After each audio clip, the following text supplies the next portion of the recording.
All right, everybody, what is going on? Good afternoon. Hope you guys are doing well still on this Monday. And we're going to continue to look at some of the intriguing position battles on this Seahawks team as we head towards training camp at the end of the month where this stuff can get resolved on the field. And this one, we're going to be taking a look at corner. So yesterday we did safety. We talked about Ty Okada versus Bud Clark, which I think is a battle that could go either way. I think Okada will probably win, but it's interesting. Now, this one is also interesting, don't get me wrong. I feel like the answer is a little bit more apparent, though. This video is sponsored by Prize Picks, and what we're going to be talking about today is corner between Josh Jobe and Julian Neal. So Josh Jobe and Julian Neal, we all know that Devin Witherspoon's the number one corner on this team right now. He is the guy who starts on the outside on one end. The other side, you've got right now Jobe. Right now, that's probably where Julian Neal can try to make some headway in actually playing for this team. Because Julian Neal is not a nickel corner, I don't think, at the NFL level.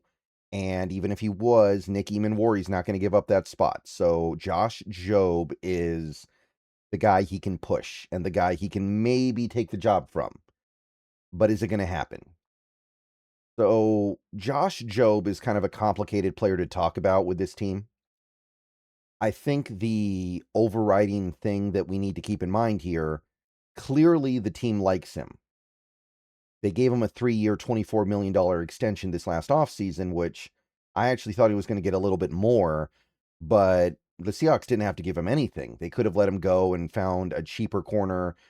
They could have tried to hold out for a Marlon Humphrey release. There were a couple other veterans they could have gone after who would have cost a little bit less, like probably L'Jarius Sneed probably would have been more reasonable, or not reasonable, but cheaper. But no, they decided to stick it out with Josh Jobe. So clearly the team likes him enough to do that. That is probably not a guy that you're going to immediately stick on the bench. Because to be clear here, if Josh Jobe loses this job to Julian Neal, there's not going to be a ton of playing time left for him because of Witherspoon, because of Eamon-Warry. At that point, you're maybe getting on the field in dime packages, and maybe not even then because of Bud Clark. So at that point, you have a guy you just gave a $24 million contract to that is not really playing that much for you. And beyond all that, while he's far from a perfect player, Josh Jobe is good. And I think this team really values what he does. Last year, and I've talked about this before, the Seattle Seahawks had Riq Woolen putting up incredible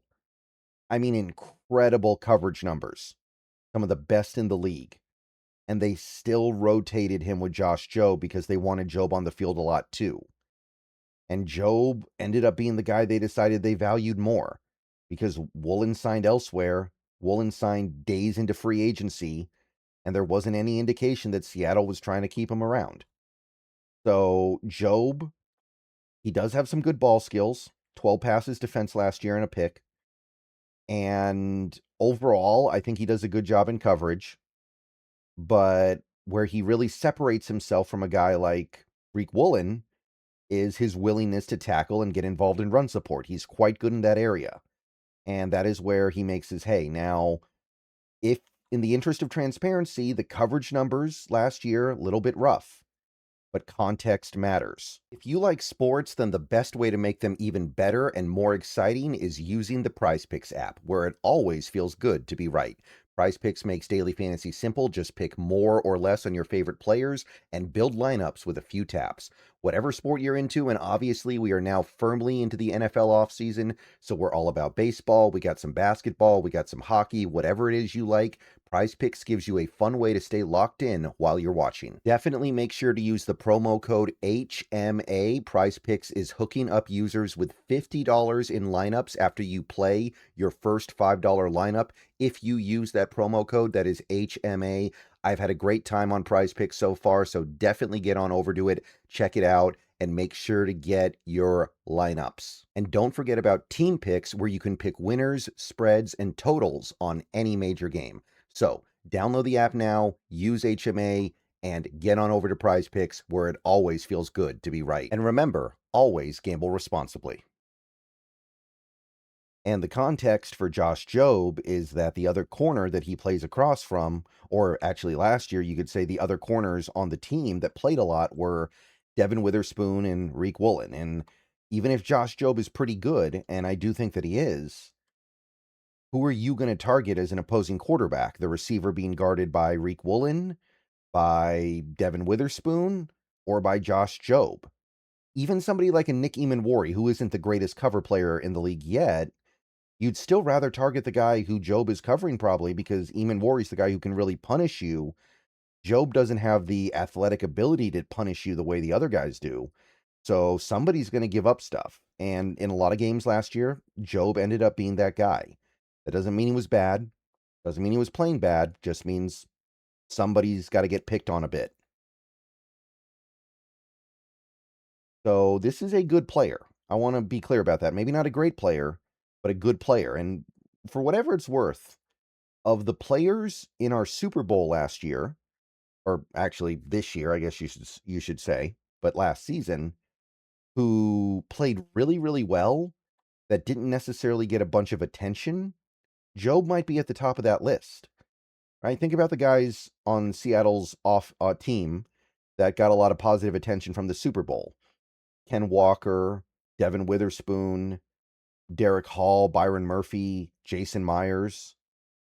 Josh Jobe doesn't get a lot of press, but he played very well in that game. He was one of our better players, and people don't talk about it. And look, the Pro Football Focus grade is not great. The coverage grade in particular is rough, but I just talked about that. I think a lot of that is just because he gets picked on because the other guys are not necessarily the guys you want to pick on. And for as much as he did get picked on, and there is some stuff to criticize here, he allowed a sub 50% completion last year, which is kind of incredible for an outside corner.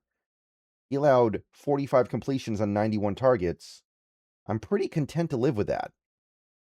The 4 touchdowns, obviously not ideal, but overall, I don't even think this coverage stuff is all that bad. Like 5.7 yards per target, I can live with that. So Jobe's a good player, and I'm pretty sure he's the guy. And one thing that is really working in Jobe's favor here, Julian Neal is, by the standard of the highest level of college football, inexperienced. He played 4 years at Fresno State. He was only a full-time starter for the last 2 of those years, by the way. So even if you count his Fresno State experience, he doesn't have a ton of it, but he only had 1 year at Arkansas. He played 12 games as a Razorback, and that's it. And I think that definitely works against Neal potentially taking that job. This isn't a Bud Clark thing. Bud Clark had a ridiculous amount of experience at TCU. Neal is a lot more green. He's got 3 years of experience, and 2 of them were, a Midwestern team, or a Midwestern Conference team. Like Arkansas, you're going to get some credit for playing at Arkansas, but I don't know about Fresno State, so it's a very different dichotomy. So those are the main reasons why I do think it'll be Jobe. I would be surprised if it was anybody else. I don't think this team brought him back on that contract to not have him play a bunch. But let's explore some reasons why it might be Julian Neal. I think the most obvious is just the talent level. This is similar to the point that I made in yesterday's video about Okada and Clark.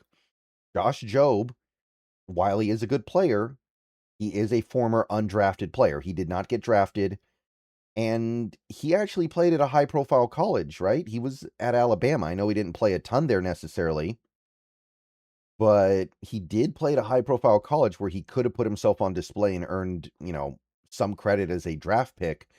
Didn't happen, and the first 2 years of his career, well, maybe you could say first year of his career, he didn't play that much, and he only became a full-on starter last season.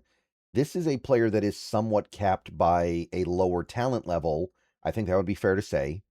He's not some supreme athlete. He's not somebody that dominated at the college level.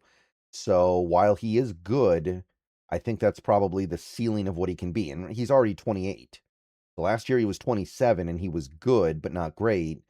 I don't know if Josh Jobe's ever going to be great. Julian Neal, a third round pick. I know it wasn't a great draft. I understand that everything is different in context, but he's much bigger. He's got longer arms. And generally speaking, he is a better athlete than Josh Jobe for sure. And there is upper level potential here. And if Julian Neal can realize that upper level potential faster than we think he will, kind of like Nick Eamon did last year, right? I didn't think Nick Eamon was going to figure it out last year, and he figured it out almost immediately. Well, then you've got a situation where Neal is probably the better player because there's just more for him to work with. And hey, if you believe in Pro Football Focus, I mean, this is another guy. They grade him positively in every category. 80 overall last year, 76.5 coverage, 83.2 pass rush, 85.9 run defense. See, that's the thing. It's not like Julian Neal can't tackle. It's not like he's not a willing run defender. He is. We don't need to teach him how to tackle necessarily, maybe a little bit just because of the transition to the NFL. But overall, this is not somebody that should be a soft corner that isn't willing to tackle. This guy should be willing to do it. So he might pick this stuff up faster than we're giving him credit for. And I don't think it can be completely ruled out that Julian Neal becomes the starter. Now, my money's on Josh Jobe. I think that Jobe played well enough last year to not have by default earned the starting job. I don't think this team is going to just hand anybody the starting job. That's not how this team seems to operate right now. But I do think that gives him a lot of credibility over a rookie. And ultimately, I think letting Julian Neal ease his way into action, maybe play a handful of garbage time snaps throughout the season, and then gear up for 2027 might be a little bit of a better idea. Maybe even 2028. I mean, again, 1 year at Arkansas, and that's it.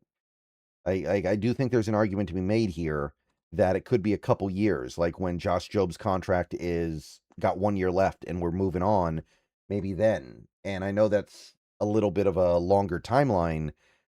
Wouldn't shock me if that's the way it plays out. So I think it's Jobe, but I do think that there is something to talk about here with Neal because he does have more talent and he is a Mike McDonald corner. This is not somebody that doesn't fit in.